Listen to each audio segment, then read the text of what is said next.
por ejemplo, pasarse por las dosis. Han visto que es difícil calcular, y aún en la jeringuita de insulina, que el pacientito tenga que estar midiendo hasta la rayita donde tiene que llegar. Es difícil considerando que pueden ser pacientitos adultos mayores, que ya no ven muy bien, que ya tienen retinopatías. Entonces pueden haber errores en la dosificación, ¿sí? También es importante considerar el retardo en el alimento. Como hemos dicho, vamos a ser bien empáticos en decirle al pacientito, tiene que comer cuando se va a administrar su insulina, ¿sí? Y el pacientito va a cumplir hasta cierto punto, pero a veces pasa que, por decir, el pacientito se pone su insulina, se prepara su desayunito y come y pues va bien. Y justo hoy se puso su insulinita, estaba preparándose su desayunito bien, lo llamaron por teléfono, justo era el hijo que está en el exterior, se ha puesto a charlar con él, como si nada, pasó media hora en el teléfono, se olvidó que estaba desayunando, ¡pum!, así como, ¿sí? Entonces es muy importante. O, qué sé yo, lo han ido a recoger al abuelito para traerlo a su control, se puso su insulina, estaba queriendo desayunar, y dice, no, que ya estamos tarde, que apúrate.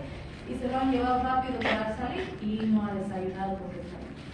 Entonces, cualquiera de esas situaciones es común, es frecuente en el paciente. Ya hay que insistir en que no debe olvidar su alternativa. Y como decíamos también, el ejercicio.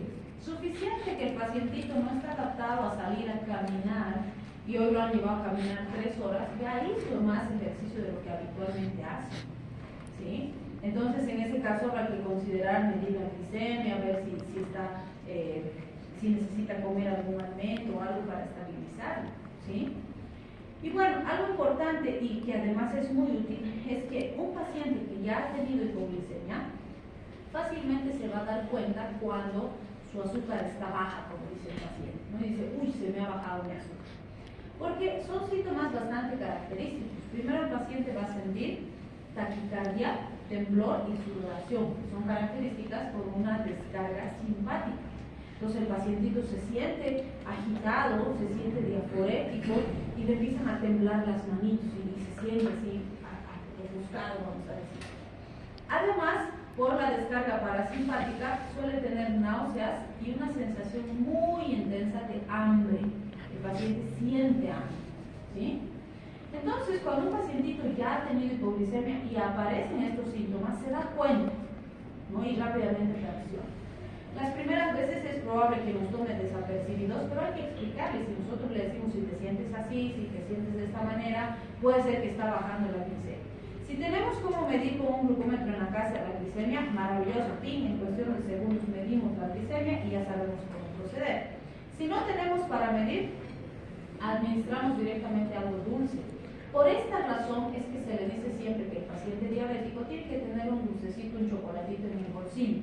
No para que se esté comiendo cada rato, no. Solamente para que si siente cualquiera de estas molestias, a la boquita el dulcecito, el chocolatito, y eso nos permite ganar tiempo para medirle la glicemia, ver cómo procedemos, ¿sí? Porque si después de que aparece todo esto el paciente no hace algo, no consume algo dulce, puede empezar a convulsionar, entrar en un coma glicémico y ahí puede pasarse demasiada hipoglicemia, ¿sí? Entonces, muy importante. En teoría, la literatura nos dice la buena prevención y el control periódico de los niveles glicémicos va a ser suficiente para mantener al paciente estable y para evitar la hipoglicemia. Pero yo les digo, puede ser que el paciente, como les digo, solo ha ido a caminar un poco más, unas horas más de lo habitual, o lo han visitado y le han traído algo, o se ha olvidado tomar su desayunito, o estaba triste y no ha querido comer. O sea, pueden pasar varias cosas. Entonces, si bien la prevención es un punto clave y un pilar importante en el manejo, no siempre es tan eficaz como creemos que debería ser. Así que, si tenemos un paciente con síntomas leves, como estos que hemos descrito aquí, facilito que consuma algo dulce. Puede ser hasta agua con azúcar, no hay problema, pero tiene que ser algo dulce. Si hay Coca-Cola, hay un vaso de Coca-Cola. Si hay una fruta, un dulce, un chocolate, lo que tengan a mano. Y eso nos ayuda a estabilizar rapidito al paciente y ahí ya tenemos tiempo de medir su glicemia, ver qué está pasando, hacer una y otra cosa, ¿sí? Si el paciente ya está con una alteración del estado de conciencia, porque puede estar estuporoso, ¿qué es el estupor?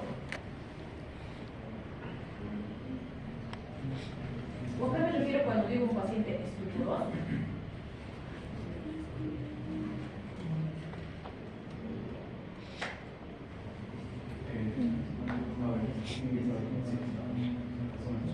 Es un estado de conciencia, pero ¿es bueno? ¿Es malo? ¿Por qué es malo? Es inmediatamente antes del estado de coma. ¿Sí? Entonces, si el paciente está estuporoso, ya está parcialmente desconectado y si no lo ayudamos va a entrar en un estado de coma, de inconsciencia. ¿Sí?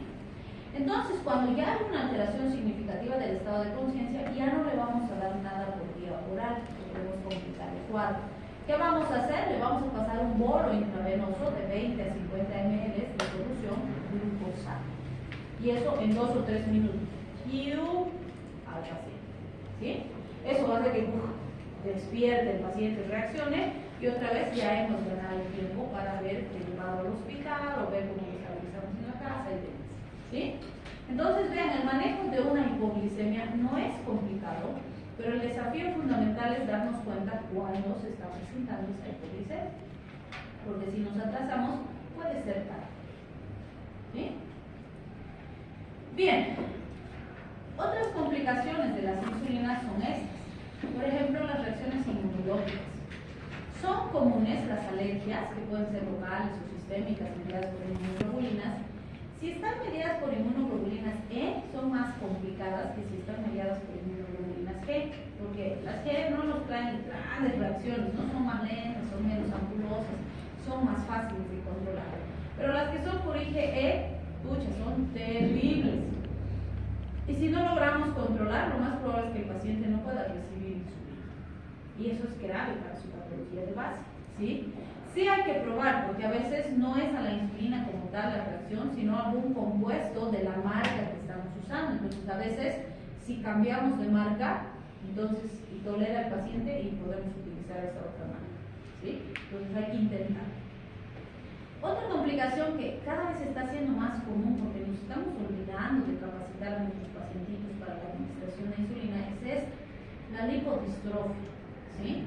Si se fijan aquí parece que el paciente tuviera huecos, ¿no? En su abdomen. No es que tiene abdominales, por si acaso. Entonces, si se fijan aquí tiene grasita, abajo también tiene grasita abdominal y aquí es como si con una cucharilla así, ¡pam!, le hubieran sacado un pedazo por debajo de la piel, ¿sí? Esa es la lipodistrofia, es la pérdida de una parte importante del tejido celular subcutáneo porque se ha necrosado ese tejido, ¿sí? Y esto es consecuencia de la administración repetida de la insulina en el mismo sitio. Sobresatura tanto al tejido que el tejido se muere, por decirlo así. Entonces, fíjense este gráfico que tenemos acá, nos muestra zonas cuadriculadas, ¿no? Aquí en el abdomen, por ejemplo, arriba, abajo del ombligo, en los bracitos, en las piernitas. ¿Por qué nos muestra estas zonas? Y fíjense adelante y atrás. Porque en todos esos sitios podemos poner insulina. Y lo que tenemos que enseñarle al pacientito es que cada día se tiene que pinchar en un lugar diferente. No se puede pinchar en el mismo lugar. Y de verdad, si no le enseñamos eso al paciente, el paciente les prometo que tiene la idea de que, pucha, mejor si se hace solo un huequito, porque así no se va a estar como termidor con toda su pancita pinchada. Entonces busca hasta el mismo huequito para ponerse la siguiente dosis. Si no le enseñamos esto, ¿sí? Entonces tienen que decir. Cada día en otro lugar, tenemos que ir rotando y así después de una semana, ya podemos revisar, el tejido ya ha tolerado la sustancia, ya la ha depurado y ahora podemos volver al mismo lugar, ¿sí? Pero ustedes tienen que enseñarle eso al paciente. El paciente no tiene la obligación de saber porque él no ha estudiado medicina, ustedes sí, ¿sí? Aunque ahora es cierto, el paciente googlea todo y sabe más que nosotros, ¿no? Si no nos preparamos. Entonces, pero sí, enséñenle, explíquenle, eso también va a ganar la confianza del paciente de ustedes, ¿sí? Bien, hasta ahí tendríamos todo lo que está relacionado con las insulinas. Es cierto que sobre todo cuando hablamos de pacientes con diabetes tipo 2, no vamos a empezar con insulinas, como hemos dicho, vamos a empezar con hipoglicemiantes orales. Y si no funcionan los hipoglicemiantes, como hemos visto antes, recién vamos a pasar a las insulinas. Entonces, ahora vamos a ver los hipoglicemiantes orales. ¿Tienen preguntas hasta aquí? ¿Está todo claro? Espero que así me digan en su programa.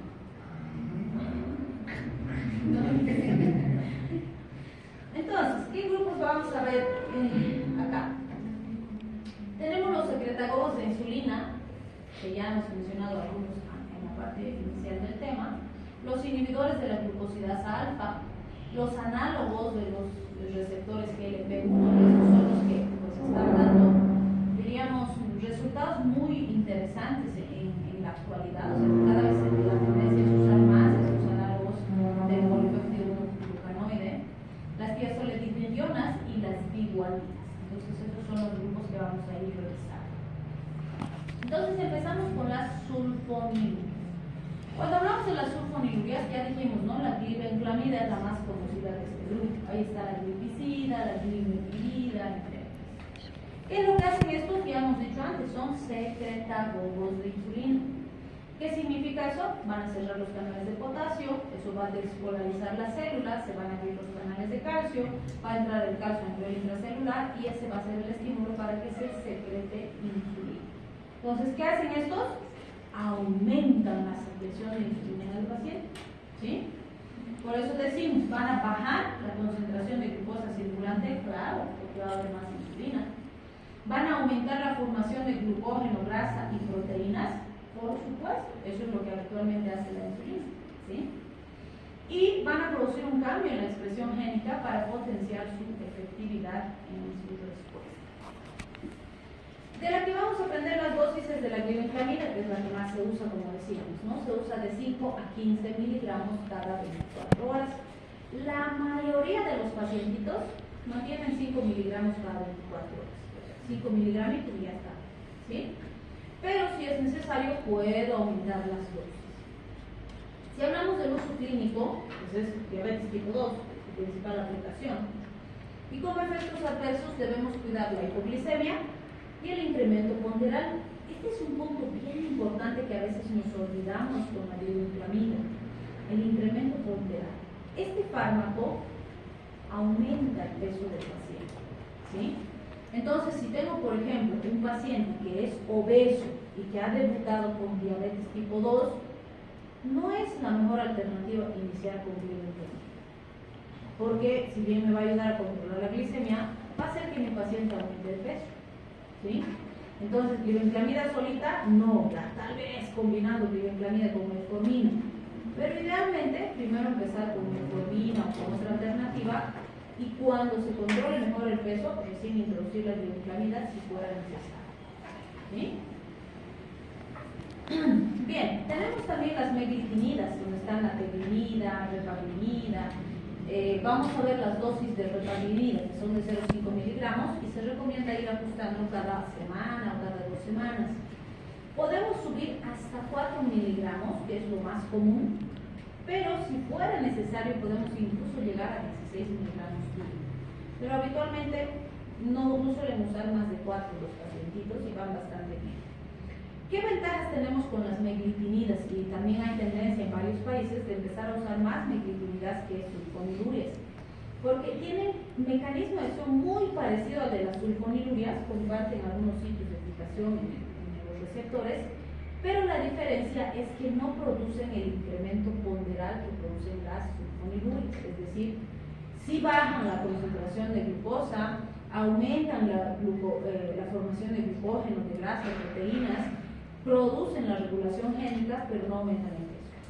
Entonces, si es un paciente obeso, esta es mejor alternativa que la glibenclamida.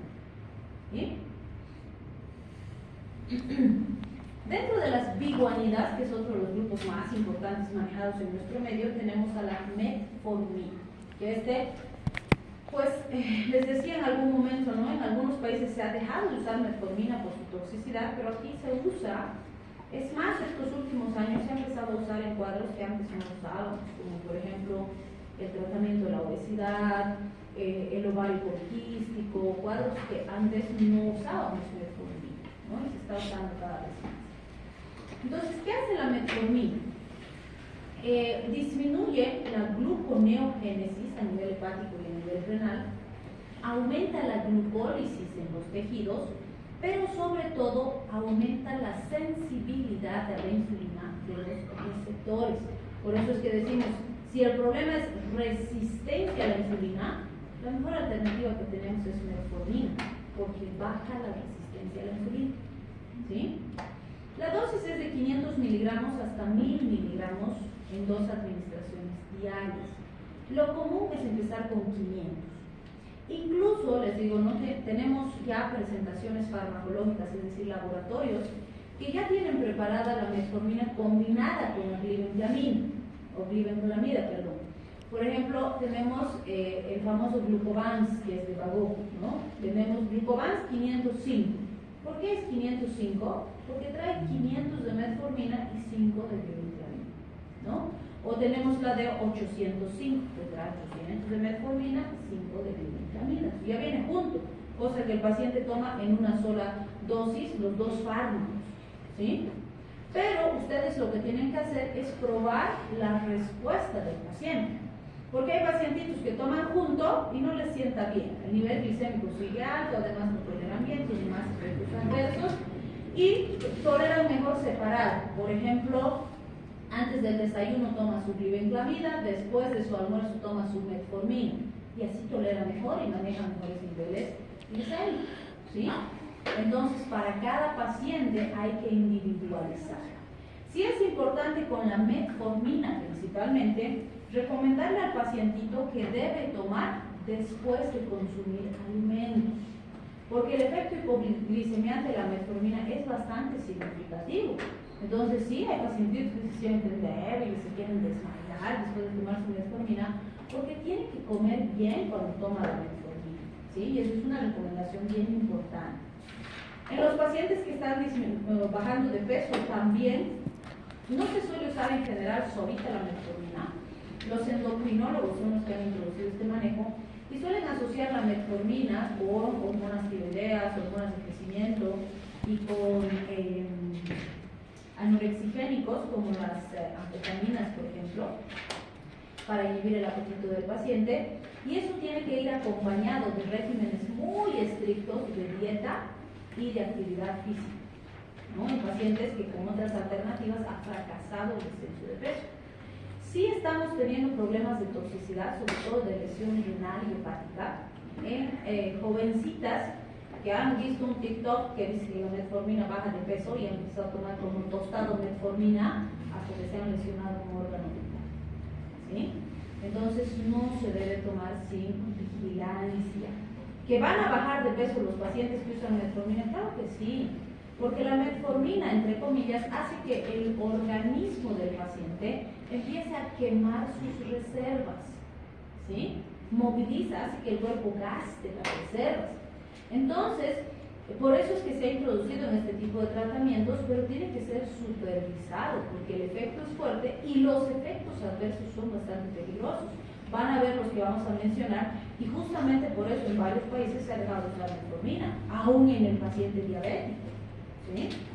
Ahora la pregunta es, ¿cuál sería el beneficio de darle metformina a un paciente con ovario poliquístico? Porque yo les digo, es muy frecuente que la pacientita va al ginecobstetra y le dice, ok, tienes ovario poliquístico, entonces te vamos a dar metformina, y no le explica nada de para qué le sirve la metformina o por qué le está dando, y la pacientita piensa que la metformina le va a curar el ovario poliquístico. ¿Y será que le cura la metformina al ovario poliquístico? ¿Y entonces para qué le dan? ¿De qué? Estimula los receptores de la célula. ¿Cuál receptor? Todos. Sensibiliza todos los receptores. ¿Cuáles receptores? ¿Los alfa? ¿Los beta? ¿Los gamma? Todos. ¿Cuándo? Sensibiliza todo el célula para adherir. ¿Qué síntomas normalmente tienen las pacientes con ovario poliquístico? Alteraciones del periodo de hirsutismo. Ya, sí, es un periodo, un ciclo irregular. ¿Por qué? Por exceso de alteraciones hormonas. ¿Perdón? Por las hormonas. ¿Cómo están las hormonas alteradas? Porque las adolescentes también tienen hormonas alteradas, pueden por su edad, ¿no? Como pipocas están así, pero es fisiológico.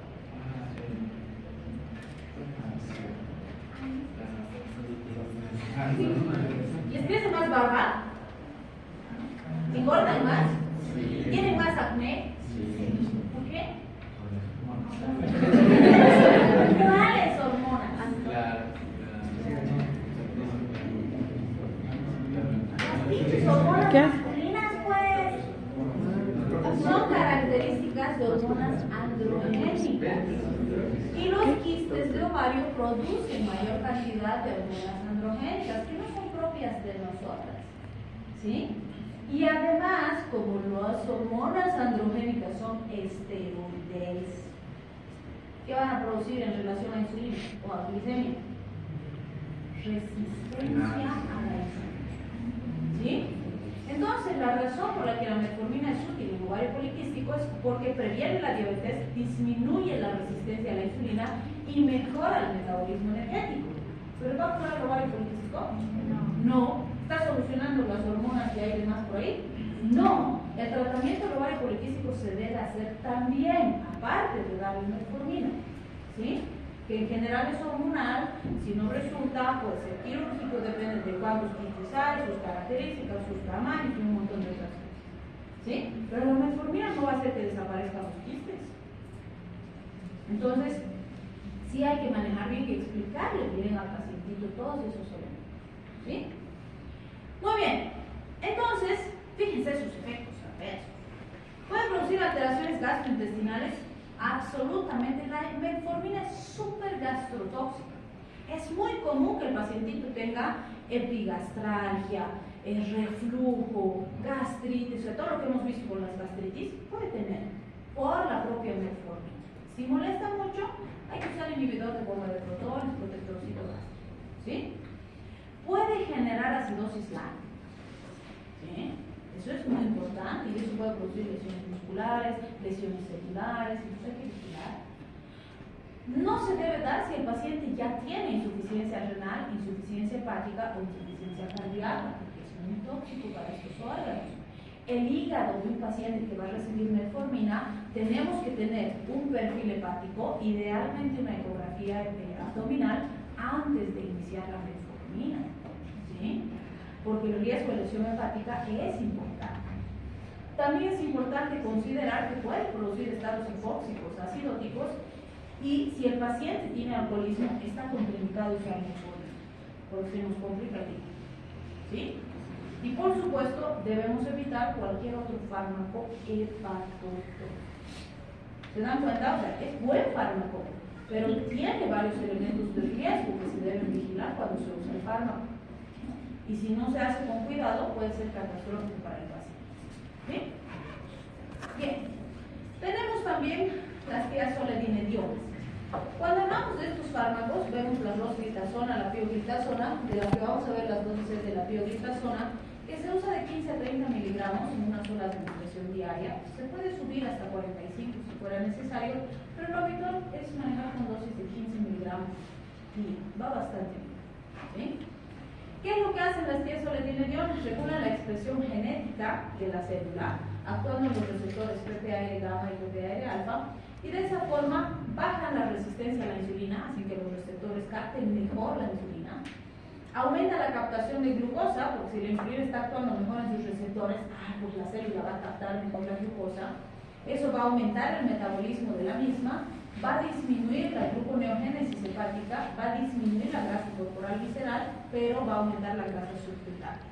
Por esta diferencia de la acumulación o del sitio de acumulación de grasa, el paciente puede adquirir un aspecto que semiológicamente le decimos enjiva de búfalo, donde parece que la parte central es como que más robusta, como que más masudito el paciente y sus extremidades son como más flacas, ¿no? Entonces adquiere un aspecto particular. Entonces hay que vigilar también, ver la actividad física y demás. Como efectos adversos se ha visto edema, anemia, aumento de peso por la acumulación de la grasa subcutánea. El edema macular hay que vigilarlo muy bien a nivel de los ojitos porque nos puede traer mayor deterioro de la función visual. Se ha visto más riesgo de fracturas en pacientes femeninas y no se debe usar si el paciente tiene insuficiencia cardíaca o insuficiencia hepática. Bien, dentro de lo que son los inhibidores de la glucosidasa alfa, tenemos la ascarbosa y el miltol. Vamos a ver las dosis del miltol. todo. Usamos de 50 a 100 miligramos en 3 administraciones diarias, pero se debe individualizar en base a la respuesta del paciente. Normalmente no se usa inhibidores de la glucosidasa alfa solos, sino que se los usa para reforzar el tratamiento con los otros fármacos y mejorar los resultados. ¿Qué es lo que hacen estos? Su nombre nos dice, ¿no? Entonces, ¿qué tenemos que recordar? ¿Qué hace la glucosidasa alfa en nuestro intestino? Entonces, sabemos que en condiciones normales esta enzima rompe carbohidratos, ¿sí? Y sabemos que los almidones, los disacáridos, o sea, los polisacáridos, los tenemos que romper para asimilar los monosacáridos. Si bloqueo la enzima, ¿qué va a pasar? Se van a quedar grandes como polisacáridos, ¿sí? Y si están grandes, ¿los puedo absorber? No puedo absorberlos. Entonces, ¿qué pasa? Absorbo menos carbohidratos de la dieta. Por lo tanto, el fármaco o un fármaco me está ayudando a metabolizar mejor y otro está disminuyendo el ingreso de carbohidratos de la dieta, el control glicémico va a ser más eficaz. Ese es el gran beneficio, ¿sí? Y por eso decimos, nos ayuda a disminuir las hiperglicemias postprandiales, ¿sí? ¿Puede producir síntomas gastrointestinales? Sí, porque va a hacer que se queden más carbohidratos en el intestino, pues entonces si fermentan, pueden producir gases, eso me puede traer flatulencias, dolor, un poquito de retorcijones. Si es muy molesto para el paciente, mejor no usar. Pero si tolera bien, va a haber buena respuesta, me va a ayudar con el control glicémico del paciente. Bien, si hay trastornos intestinales o alteraciones hepáticas, mejor tener cuidado con estos fármacos. Les he preguntado algo que me acabo de acordar y que no me han respondido. ¿La diabetes tipo 2 se cura? ¿Esa es su respuesta? No se puede. Me van a recordar que les explique antes de que terminemos el capítulo, si no, no por ahí les pregunto su examen. Ok, otro grupo que vamos a ver son los análogos de amilina. Cuando hablamos de estos, tenemos por ejemplo a la pramlintida.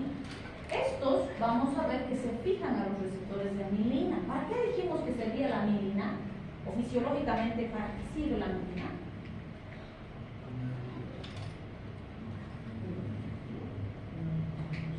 ¿Qué hace? Le ayuda a la insulina y al glucagón a mejorar el metabolismo energético. Entonces lo que hace es disminuir las oxidaciones glicémicas postprandiales, mantiene niveles más estables, disminuye la concentración de glucagón, que es el que saca más glucosa, por decirlo así, y lentifica el vaciamiento gástrico y disminuye el apetito. ¿Cuál sería el beneficio para un paciente diabético de lentificar su vaciamiento gástrico y disminuir su apetito?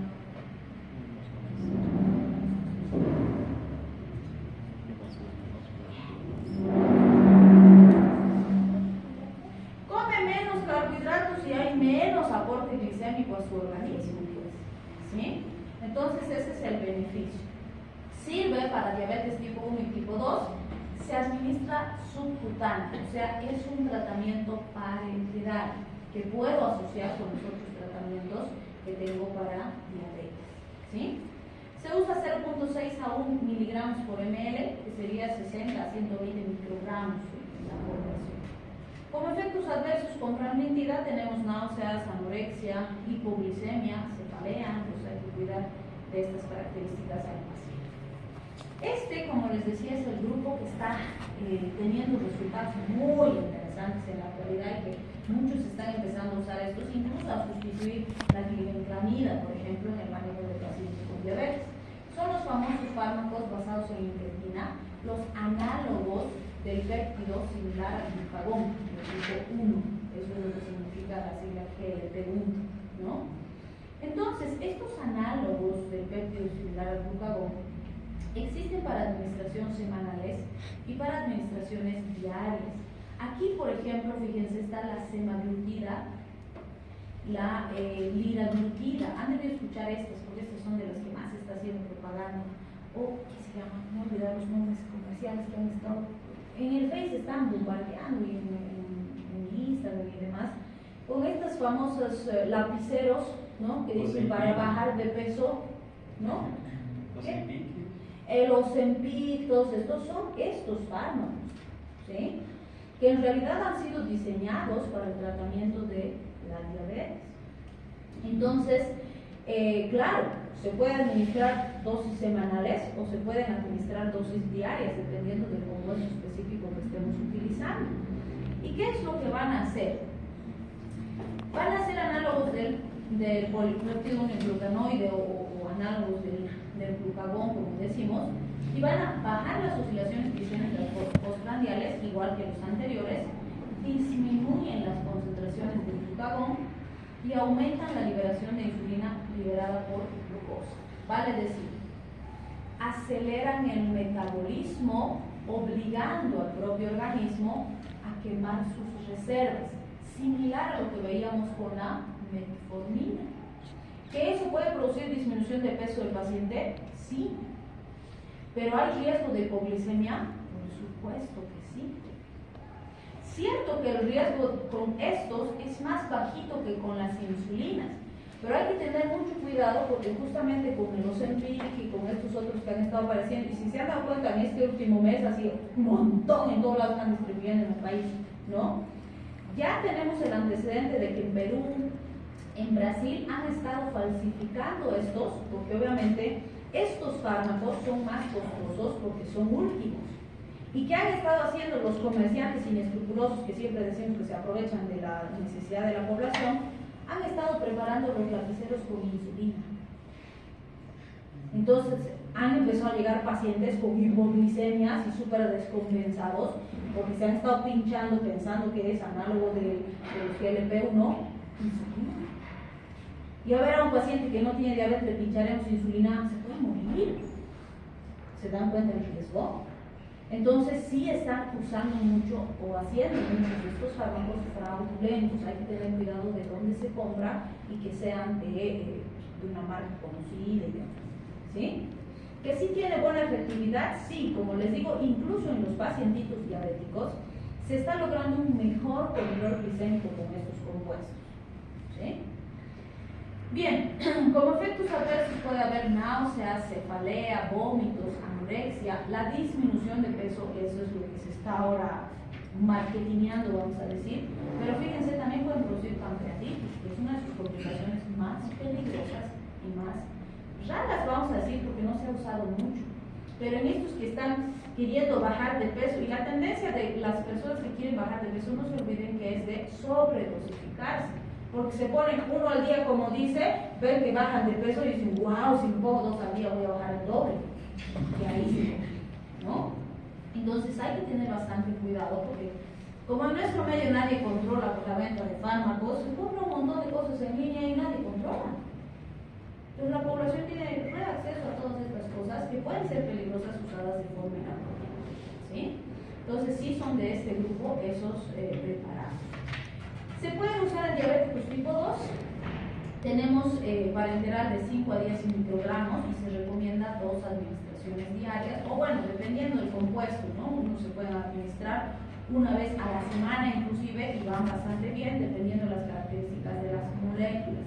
Entonces acá, por ejemplo, fíjense, tenemos algunos preparados, ¿no? De 0,25 miligramos por semana, 4 semanas, y le voy aumentando, le subo a 0,5 miligramos por semana. Y luego a las 4 semanas, otra vez le aumento hasta 1 miligramo por semana y puedo mantener ahí el tratamiento el tiempo que considere correcto. Entonces, fíjense, además es progresivo, ¿sí? Y los lapiceritos incluso vienen así con esas medidas para medir cuando quiero administrar solo 0,25, cuando quiero subirle a 0,5, cuando quiero subirle a 1, ¿sí? ¿Qué vamos a conseguir? Disminuir las glicemias, igual que los secretadores de insulina, bajar de peso, que es por lo que hemos dicho que se está usando bastante. Esta es la semaglutida, que es la que se usa semanal. Disminuyen las concentraciones del glucagón, y eso nos va a ayudar a controlar mejor los niveles glicémicos. Disminuye, o bueno, mejora en realidad la función de la célula beta, por lo tanto, esto se ha demostrado que mejora la producción de insulina de la célula beta, por lo tanto el paciente tiene mayor disponibilidad de insulina en su organismo y eso mejora el control glicémico del paciente. Además, se ha visto que disminuye el riesgo cardiovascular, sobre todo en pacientes que tienen sobrepeso y otro tipo de alteraciones, y disminuye la presión arterial. Entonces, realmente tiene beneficios bastante significativos disminuyendo los riesgos en el paciente, ¿no? Y este también es uno de los que se está usando como el Ozempic, que es el nombre comercial, ¿no? Bien. Bueno, ahí están algunas de las características que hemos mencionado. En realidad es lo mismo que tiene que pegar este gráfico, ¿no? Me he olvidado. Y tenemos también el péptido amiloide insular, la amilina, que también ya le hemos mencionado, ¿no es cierto? Que tenemos sintética, se libera una amilina por cada 10 insulinas y los beneficios son parecidos. Sabemos que en condiciones normales la amilina modula la liberación de la insulina, pero si nosotros le damos amilina sintética, disminuimos la secreción del glucagón, lentificamos el vaciamiento gástrico y disminuimos el apetito, similar a lo que hemos visto con la exenatida. ¿Sí? ¿Combinaciones de estos fármacos se pueden hacer? Claro que sí.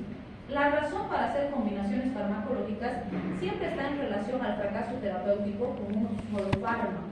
Entonces, por ejemplo, cuando el tratamiento combinado no ha sido suficiente, hemos probado biguanidas con tiazoledinedionas, con sulfonilurias y no logramos un buen control glicémico, podemos introducir exenatida, por ejemplo, ¿sí? Entonces, ahí me dice, ¿no? Imposibilidad de alcanzar el control planteado a pesar de la combinación de fármacos y disminuir los riesgos para el paciente. Cuando introduzco la pramiptina, también cuando no he logrado alcanzar un buen nivel glicémico, entonces puedo o introducir exenatida o introducir pramiptina. Y también puedo introducir insulina. Entonces, fíjense, la insulina tiene los mismos criterios. ¿Cuál va a ser la diferencia? En nuestro medio no llegaba mucho ni la exenatida ni la pramiptina. Entonces, lo que hacíamos era, tengo pacientes diabéticos que ya reciben metformina, triglicamida, ya les estoy dando dosis altas, ya he fraccionado las dosis, ya he hecho otras combinaciones. A pesar de eso, no logro buen nivel glicémico, insulina, porque era lo que teníamos más a disposición. Pero ahora están empezando a llegar estos otros compuestos. Entonces pueden ser una buena alternativa y podríamos empezar a utilizarlos antes de introducir la insulina. Sin embargo, en cualquiera de estos casos, si no logramos que el paciente mejore su alimentación, mejore su actividad física, todos estos van a fracasar, ¿sí? Tarde o temprano, por más que le demos insulina para permitir extendida cualquiera. Y en pacientes diabéticos tipo 1 que ya están recibiendo insulina, si con la insulina no logro mantener el nivel glicémico adecuado, puedo asociar insulina con pramiptina y potencio y sinergizo la respuesta farmacológica, ¿sí? Y bueno, finalmente en este capítulo hablamos del glucagón, que es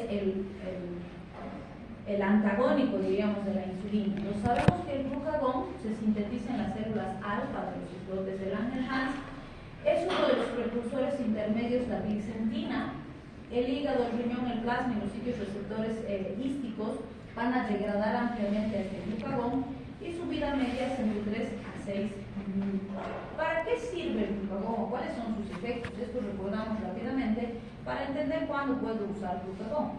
Entonces, a nivel metabólico, el glucagón aumenta la gluconeogénesis y la cetogénesis, por eso hemos dicho que aumenta los niveles glicémicos del paciente. Y esto lo hace liberando el glucógeno que está almacenado en el hígado, lo rompe y libera glucosa. En corazón produce efectos potentes de inotropismo y cronotropismo positivo, es decir, en el corazón va a producir aceleración. Y en el músculo liso, a dosis grandes, produce relajación profunda del intestino. Entonces, ¿cuándo puedo usar glucagón? Pacientes con hipoglicemia severa. Evidentemente, lo primero que le voy a dar a ese paciente es dextrosa. Pero si con dextrosa no estoy pudiendo estabilizar sus niveles glicémicos, le puedo dar glucagón y me va a ayudar a subir la glicemia movilizando las reservas, ¿sí? También en pacientes que quiero hacer diagnósticos endocrinológicos, ¿sí? El efecto que tiene en la musculatura lisa me puede ayudar a hacer algunos tipos de procedimientos diagnósticos dependiendo de la respuesta que podamos evidenciar. Y en pacientes que han usado sobredosis de bloqueantes beta, el bloqueante beta que hace el corazón, deprime, ¿sí? Entonces, ese efecto inotrópico positivo que tiene me puede ayudar a estabilizar el corazón porque no necesita usar los receptores beta, ¿sí? En condiciones normales, los efectos adversos son mínimos.